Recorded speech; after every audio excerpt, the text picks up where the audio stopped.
Hello everyone, it's Lindsay, and today I'm bringing you a process video using the May kit from Creative Retreat Kits. So you can see here everything that comes in the kit, and I like to store it in one of the plastic packaging. I just cut off the sticky flap and I store everything in one of those pockets, and then I can stand those up in a box all together and I have them all stored together. You can see here this is the devotional. That's the subscriber exclusive that you get if you're a subscriber of the kits.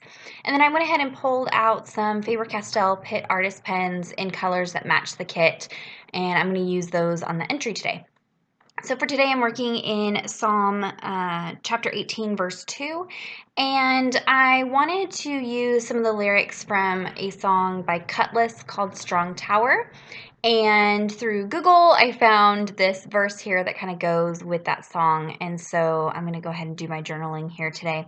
And I'm first going to take some of these cardstock stickers and lay them out on some of the packaging. And that way I can kind of get everything lined up and spaced out how I want it before I commit to sticking it on the page. The great thing about these stickers is they do have a really good adhesive, so they stick really well. So I want to make sure that I've got them right where I want them before I stick them down, and don't want to have to be pulling them back up off the page. So I'm going to go ahead and start placing those. And I went ahead and pulled some stickers so it says, "You are my strong tower." And I could have used the stamps. There are stamps where I could have kind of mixed and matched the cardstock stickers and the stamping, but I decided just to use the cardstock stickers for this area here, and then I'll do some stamping here in a moment. So I went ahead and stuck all that down, and I didn't quite get my spacing right even by doing all of that, but I'll show you how I fix that in the end. So I'm going to go ahead and take a pencil, and I'm going to be creating a floral wreath using the stamps. So I'm just creating kind of a half circle shape on the page around those stickers, and I'm sure to pencil it in really lightly. That way I can go back in and erase it after I do all my stamping. But this is just going to give me kind of an idea of where I want to stamp the flowers down. So I'm just making sure that looks how I want it. And then I'm going to be doing some stamp layering. So I'm first going to take these two flowers and I'm going to stamp them down on just some regular copy paper. And today I'm using some VersaFine Onyx Black ink. This is a waterproof ink. It does bleed through your Bible pages if they're not prepped, so just keep that in mind.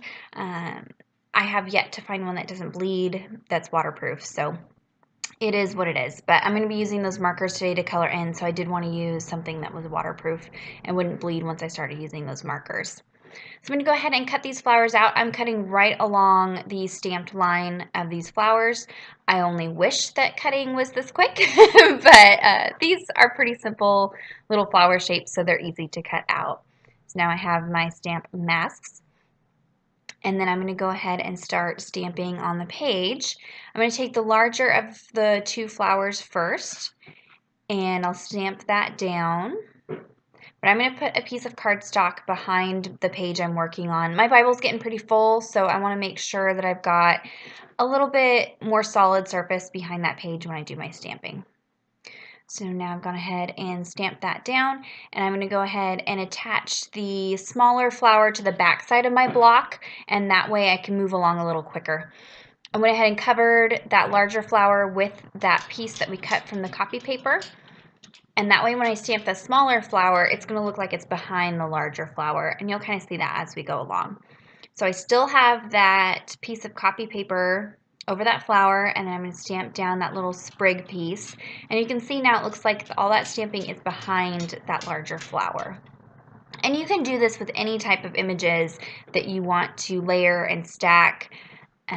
Just by making some masks, you can make it look like it was all one image instead of multiple different images. So you can see here I have all my stamps loaded up on a couple different blocks. So I have the flowers, one on each side of the block, and then I have another block with that sprig. And that way I can just quickly go along stamping and don't have to keep loading a new stamp onto my stamp block. And that just makes this page go even quicker. So the page today is pretty simple. It didn't take me very long to do. And sometimes when I don't have a lot of time, that's what I go for. It's just some simple stamping coloring, some stickers, and just keep it really easy.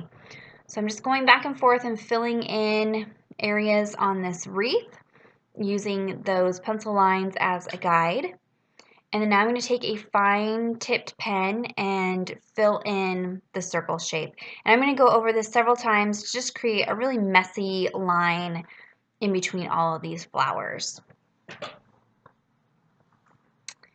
And then I will dry this, heat set it before I erase the pencil lines. This VersaFine ink is a pigment ink, so it stays wet a little longer. And so I'm going to make sure that I get that good and dry before I go at it with my eraser, because I don't want to smear any of the stamping that I've done. I'm just making sure that's good and dry. And even after drying this with the heat tool, it wasn't quite 100% dry, and I did have some areas that smeared, but I was able to just use my eraser to kind of erase some of those areas. So I'm just gently going in and erasing all of those pencil lines. And since I had used a really light hand when I penciled that in, it's really easy to erase that. So you just want to make sure you don't press too hard with your pencil to where you have a difficulty erasing later on. And so now I'm going to take that same pen to go around the stickers just to kind of define them and help tie in the black that I have in the stamping and whatnot in the wreath around these. And then here's where I kind of notice that I have this blank area underneath it. So I'm trying to figure out what I'm going to add underneath. I decide I'm just going to go ahead and handwrite in the verse. And again, that's Psalm 18:2. And that says, "The Lord is my rock and my fortress and my deliverer, my God, my rock in whom I take refuge, my shield and the horn of my salvation, my stronghold." So there were a couple verses that came up that were similar that would go along with this song, and this one was just one I hadn't journaled yet, so I went ahead and picked here. And now I'm going to go ahead and fill in the stamping with these markers. These are the smaller tipped Pitt Artist pens.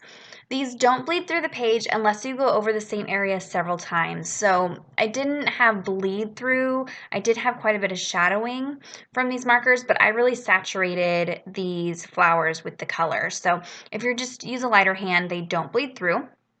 And they come in the big brush markers as well. I know those are pretty popular. I went with a thinner tip just because I thought I could use it for finer details like this. The big brush markers are more convenient if you're going to be using it for stamping or larger images and things like that. So I may go back and get the bigger markers as well, but I've been able to do quite a bit of coloring with these smaller ones. So I've just gone ahead and picked out some yellows and aquas that match the kit. And this pen here, I didn't really have a good light pink color. This was more of a peach tone.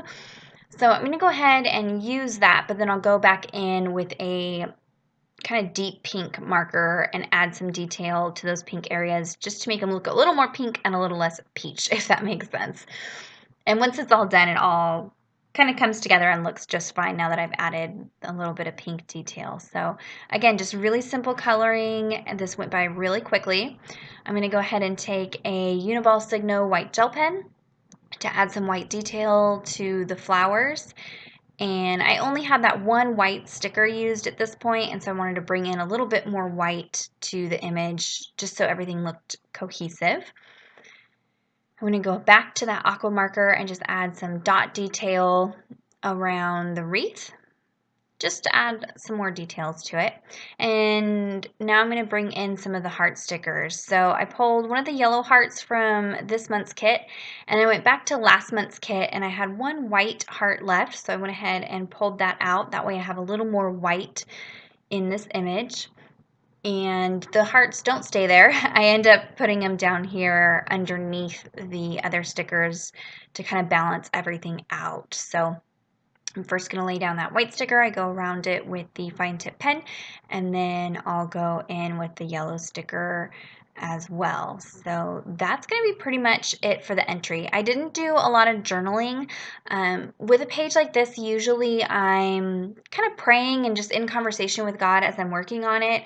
A prayer that, He is my strong tower. He's who I need to run to when I'm feeling weak or when I'm frustrated or just down. He's who I need to run to. So this page just went really well with some of those song lyrics. So that is it for the page today. Be sure to subscribe to this channel if you're not already a subscriber. Head on over to the blog and see how the other girls are working through this month's kit. And you can head on over and get this month's kit. I'll have a link down in the description bar down below. And give this video a thumbs up if you enjoyed it. Until next time, thank you so much. Bye-bye.